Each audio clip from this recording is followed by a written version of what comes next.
You got paid on Friday. By Monday, more than $300 are already gone. No casino, no crash, no reckless purchase. You didn't waste that money. Your brain spent it for you in 5 small moves, and not one of them felt like a mistake while you made it. Here's what should worry you. 4 of these 5 traps feel responsible while you fall into them. The 5th one takes your money without you spending a single cent. Meet Alex, same income as you, same rules you already know by heart. Spend less than you earn. Avoid bad debt. Save for later. Watch his month and you'll recognize yours. Stay until the 5th trap. It hides inside what feels like relief. It starts with the easiest trap of all. The present always shouts louder. You promise yourself this month is different. More savings, more breathing room. Then Friday night arrives and friends are going out. The night is happening now. Saving is for later. That's present bias, named by behavioral economists Ted O'Donoghue and Matthew Rabin.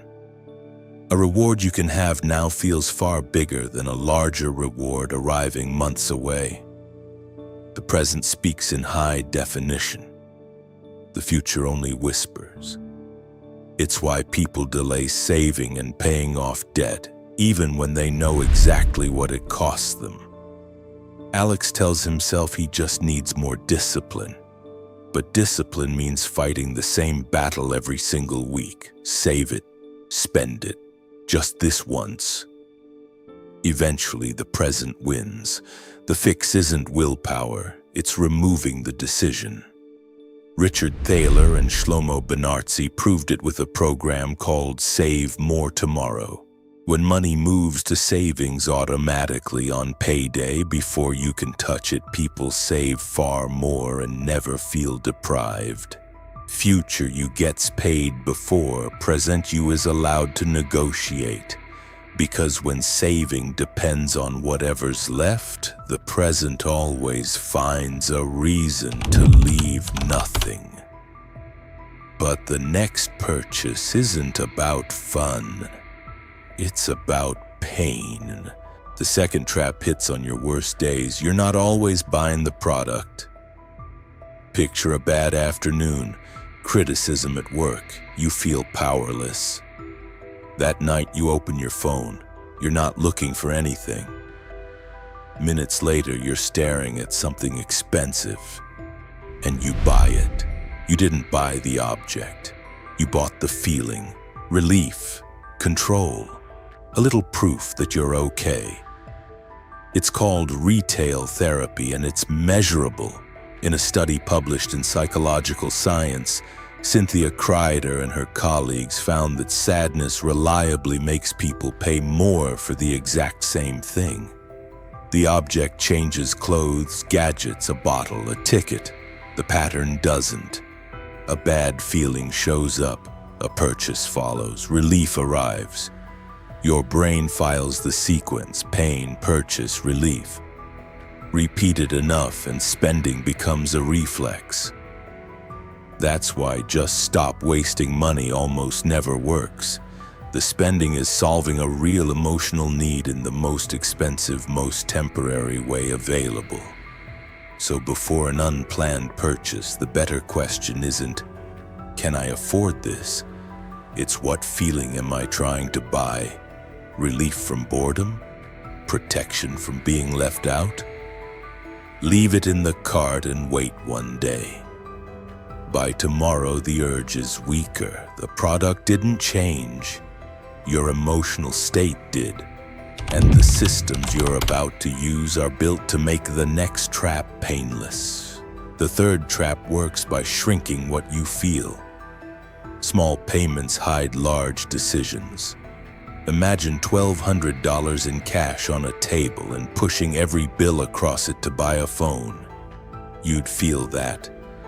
Now replace it with one sentence: only $33 a month.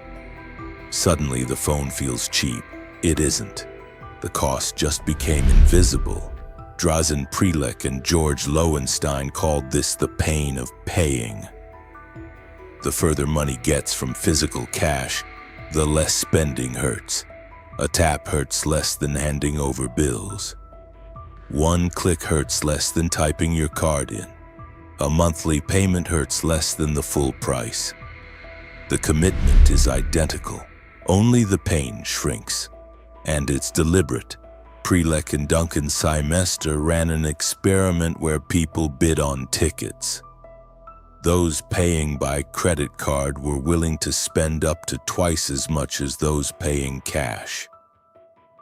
You don't feel like you bought a $1,200 phone. You feel like you accepted $33 a month, then $12 for streaming, $9 for an app, $25 for something you barely remember.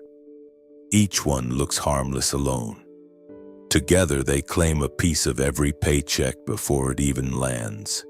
To break it, reverse the trick. Don't ask the monthly price, ask the total, then multiply by 12.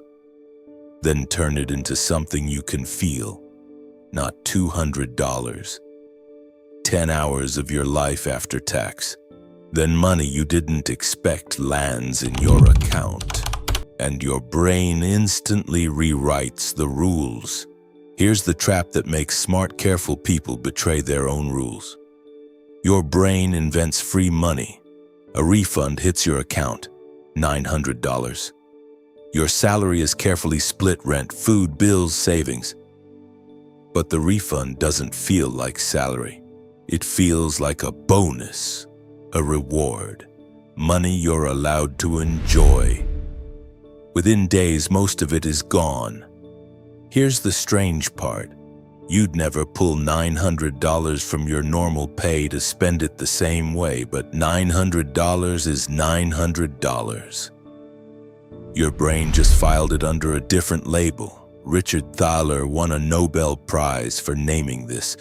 Mental accounting. We tag money invisibly: salary, emergency fund, bonus, gift, free.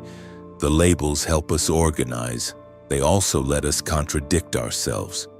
You refuse to spend $20 from a paycheck, then burn $500 from a refund. The dollars are identical, only the story changed. The fix is to decide what unexpected money will do before it arrives. Before the bonus, before the refund, some to security, some to a real goal, some to enjoy guilt-free. Decided before excitement starts negotiating. Unexpected money isn't free, it's just money that showed up before you gave it a job. By now you sense you've overspent, you know you should check. But checking would make it real. So you do something far more expensive: nothing. The fifth trap feels nothing like a trap, it feels like relief. A banking alert arrives. You don't open it. A card reminder, you swipe it away. The subscription you meant to cancel later, and for a second not looking feels better. That relief teaches your brain one thing. Avoidance works. George Loewenstein and his colleagues named it the ostrich effect, burying your head to avoid information that might hurt. Not because the information doesn't matter, because seeing it would. But money doesn't pause when you stop looking. Interest runs, late fees run, subscriptions renew. One ignored decision becomes a more expensive one. And avoidance has a partner. You keep paying for a course you no longer use because you've already paid so much. You hold a sinking investment because selling would make the loss official. Hal Arches and Catherine Bloomer called this the sunk cost fallacy. Continuing a bad decision because stopping would mean admitting it was wrong. But money doesn't care what you've already spent. The question isn't, how much have I already put in? It's knowing what I know now. Would I choose this again? If the answer is no, continuing doesn't recover the past. It just lets the past keep taking from your future. At the end of the month, Alex finally opens everything. The numbers are uncomfortable, but they're not a mystery anymore. His money didn't vanish in one disaster. It left through 5 doors, and 4 of them he opened himself on purpose. And here's the truth underneath all 5. Your brain was built for scarcity and for cash you could hold. It was never built for one-tap checkouts, invisible subscriptions, and rewards 40 years away. The companies you buy from know that. A lot of them are designed around it, but once you can see the traps, you can build around them. You don't beat your brain with more willpower every day. You design your money for the brain you actually have.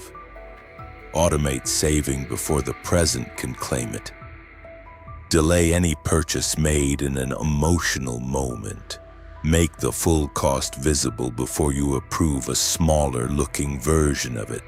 Give unexpected money a job in advance, and look at your accounts before fear makes the truth more expensive. And one honest thing: not every money problem lives in your head.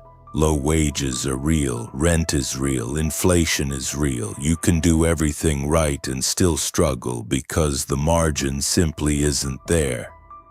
But whenever there is money left after the essentials, your psychology decides where it goes. Does it become options, or does it quietly disappear? Money should buy you options. The option to survive an emergency, to leave a job that's destroying you, to rest, to say no. So which trap did you recognize first? The present, emotion, invisible payments, free money, or avoidance? Leave one word below, because the moment you can name the pattern is the moment it starts to lose its grip on you. And if you want the deeper reason this keeps happening, why your brain was almost wired to keep you broke in the first place, that one's next.